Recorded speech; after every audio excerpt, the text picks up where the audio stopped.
Good morning बच्चों। आपके class 6 का चैप्टर 2 है पूर्ण संख्याएं 2.1। 2.1 का 7वां सवाल है, संख्याओं के निम्न युग्मों में से प्रत्येक के लिए संख्या रेखा पर कौन सी पूर्ण संख्या अन्य संख्या के बाईं ओर स्थित है, इनके बीच में उपयुक्त चिन्ह का प्रयोग करते हुए इन्हें लिखो। तो देखो ये चिन्ह लगाना है इसमें बड़े का और छोटे का। तो 530 बड़ा है फिर 503 छोटा है ना। 530 बड़ा है 503 छोटा है, तो कौन सा चिन्ह लगेगा? ये वाला। ठीक है, इसमें देखो 370 बड़ा है 360 बड़ा है 370, तो इसमें भी ये चिन्ह लगेगा।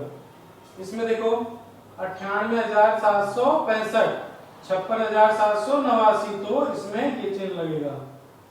इसमें देखो इकाई दहाई सैकड़ा हजार 10,000 लाख 10 लाख 98 लाख, इसमें इकाई दहाई सैकड़ा हजार 10,000 लाख 10 लाख करोड़, तो इसमें ये वाला लगेगा। ठीक है, ये चिन्ह लगाने थे। इसमें कौन बड़ा है कौन छोटा है, बड़े की तरफ ऐसे लगाने हैं, छोटे की तरफ ये वाला लगाना है। ठीक है, 7वां क्वेश्चन कंप्लीट हुआ।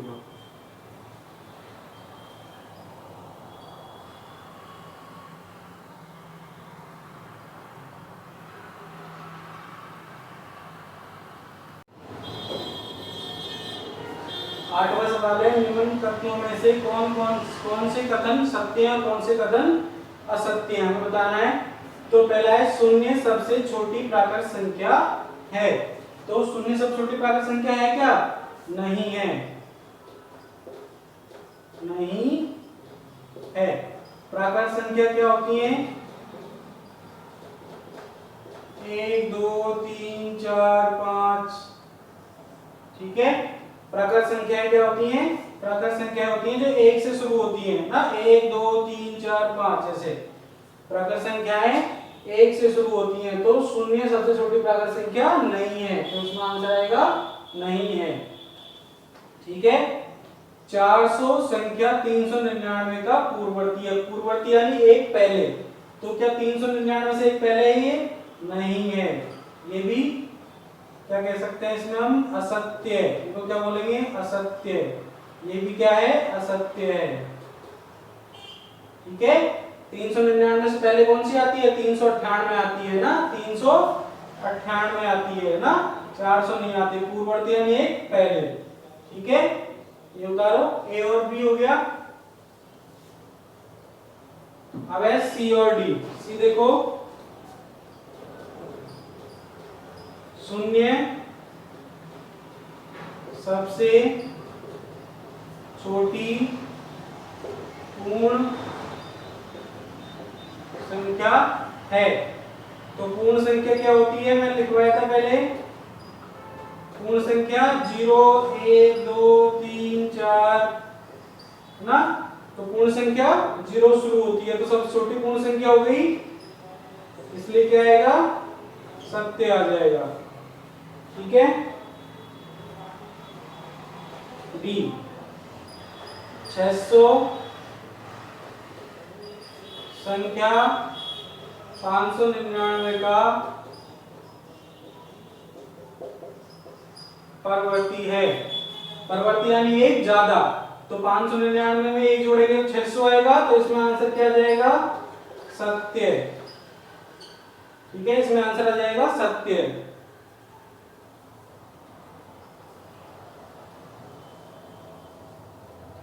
अब देखते हैं ई वाला। सभी प्राकृत संख्याएं पूर्ण संख्याएं हैं। सही है, सभी प्राकृत संख्याएं पूर्ण संख्याएं हैं, है ना, तो ये भी क्या है? सत्य है। ये भी क्या है? सत्य है। सभी प्राकृत संख्याएं पूर्ण संख्याएं होती हैं।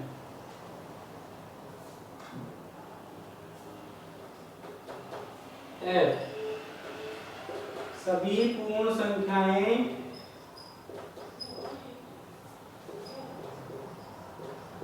प्राकृत संख्याएं हैं। तो पूर्ण संख्याओं में 0 आता है, प्राकृत संख्याओं में 0 नहीं आता है, तो इसलिए असत्य आएगा ना। पूर्ण संख्याएं, सभी पूर्ण संख्याएं प्राकृत संख्याएं नहीं होती हैं।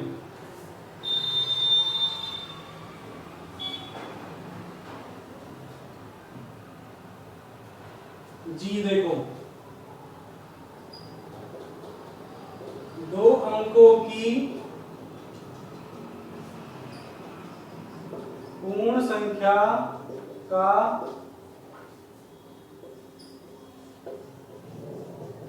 पूर्ववर्ती एक अंक की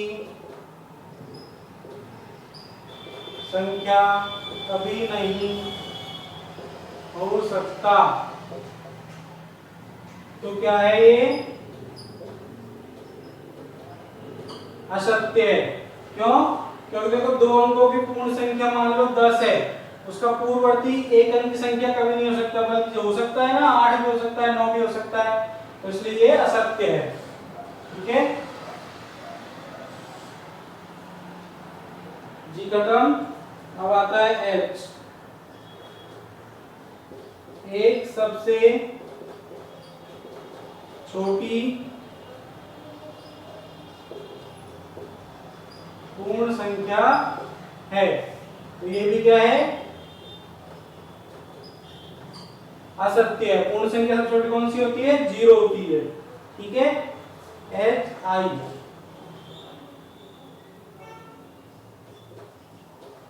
प्राकृत संख्या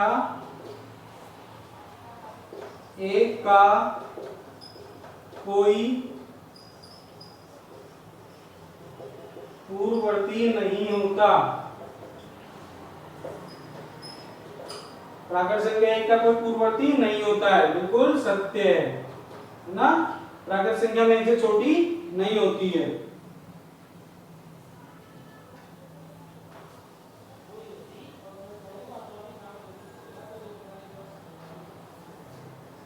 जी,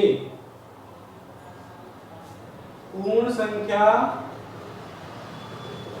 एक का कोई पूर्ववर्ती नहीं होता। पूर्ण संख्या एक का तो होता है, 0 होता है ना, तो इसलिए ये क्या आ जाएगा? असत्य के।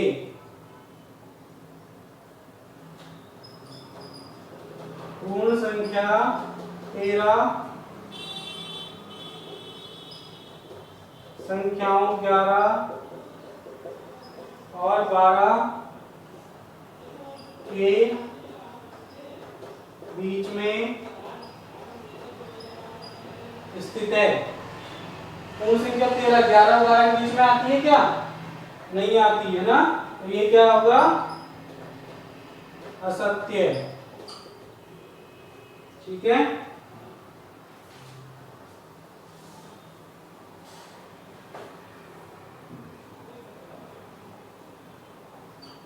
एल। पूर्ण संख्या 0 का पूर्ववर्ती नहीं होता है ना। पूर्ण संख्या 0 का पूर्ववर्ती नहीं होता है, तो ये सत्य है। एन, दो अंकों की संख्या का परवर्ती सदैव दो अंकों की एक संख्या होती है, तो ये क्या आ जाएगा? असत्य। ठीक है।